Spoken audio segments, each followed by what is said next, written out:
Chapter 5 opens the issue of equilibria and free energy. And from Chapter 4, this development of the idea of how important free energy release is to the determination of spontaneous processes in chemistry highlights the fact that in many chemical reactions that we're used to writing, we write the reaction of A with reactant B to produce product C and product D with the stoichiometric coefficients represented there. And we're very used to writing those chemical reactions as a one-way conversion of reactants to products. But it turns out that many reactions, in fact most reactions, actually involve a delicate balance, a balance between reactants and products. So we represent that by writing that chemical reaction in almost the same way, except for one important difference, and that is the back reaction converting C and D to A plus B. And it turns out that this is the condition of chemical equilibrium. And chemical equilibrium is dominated, dictated, and controlled by Gibbs free energy, because if I start with reactant A plus B and no C plus D, that reaction will proceed forward. It'll proceed forward in exactly the way we typically write a chemical reaction. But it's driven spontaneously because delta G decreases as we proceed along that reaction coordinate.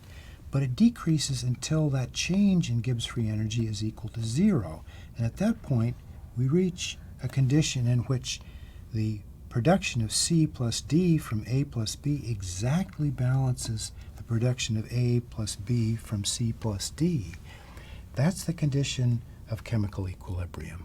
So what's important to remember about this equilibrium is that when we view this process from a macroscopic point of view and we observe the concentration of A, the concentration of B, the concentration of C, and the concentration of D, we see that those concentrations are invariant with time.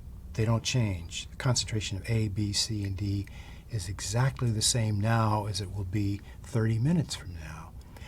But at the microscopic molecular level, this process is very dynamic because molecules A plus B are being converted to C plus D very rapidly, but so too is the back reaction of C plus D reacting to form A plus B.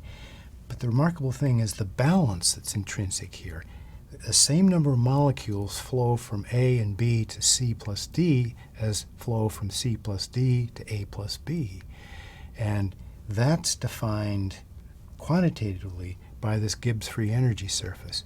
So you'll see that the thermodynamic underpinning of equilibrium chemistry is based on the first and second law of thermodynamics, but we apply it here to an extremely important class of reactions. It's difficult to address how important equilibria is to the global processes taking place.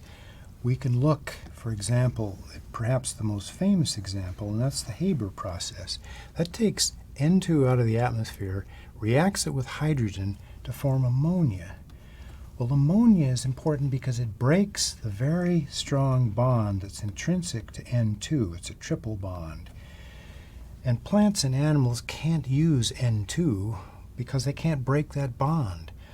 But the Haber process producing ammonia is the basis for the expansion or the explosion of agriculture globally. It underpins the rapid increase in human population because by forming ammonia and applying that to an agricultural field, the yield from that agricultural field is dramatically greater in the presence of the ammonia or the fertilizer.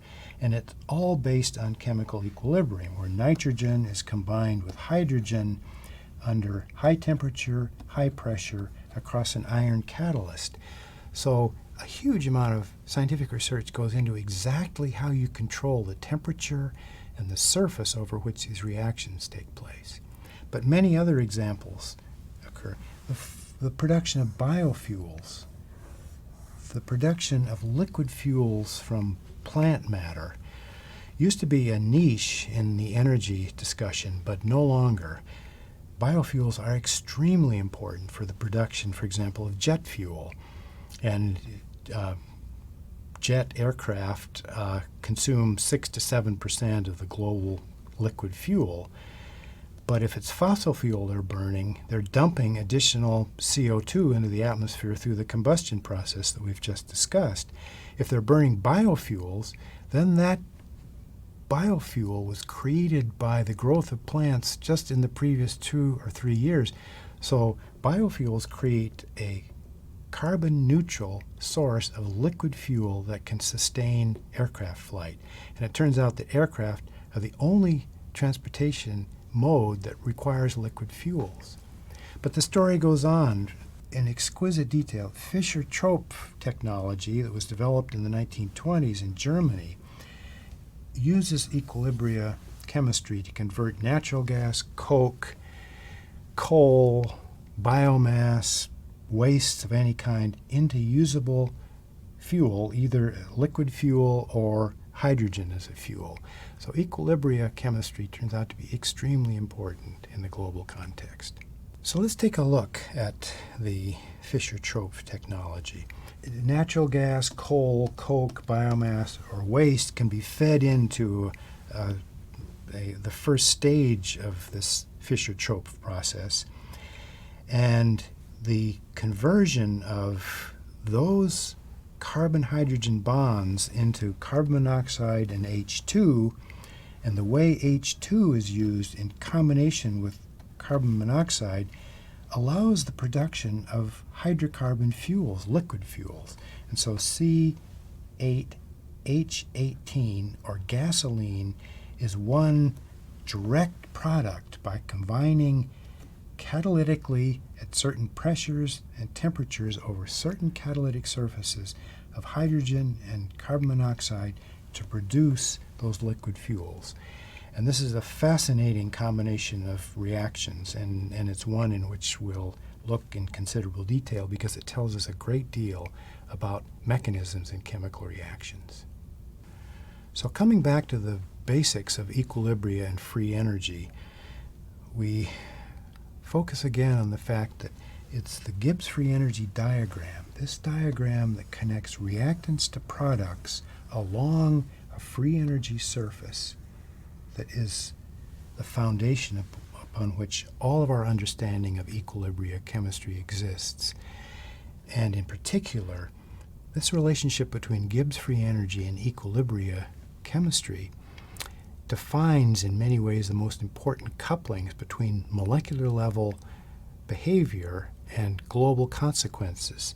That is, the mapping of the mechanisms involved at the molecular level into the global scale response related to those chemical reactions.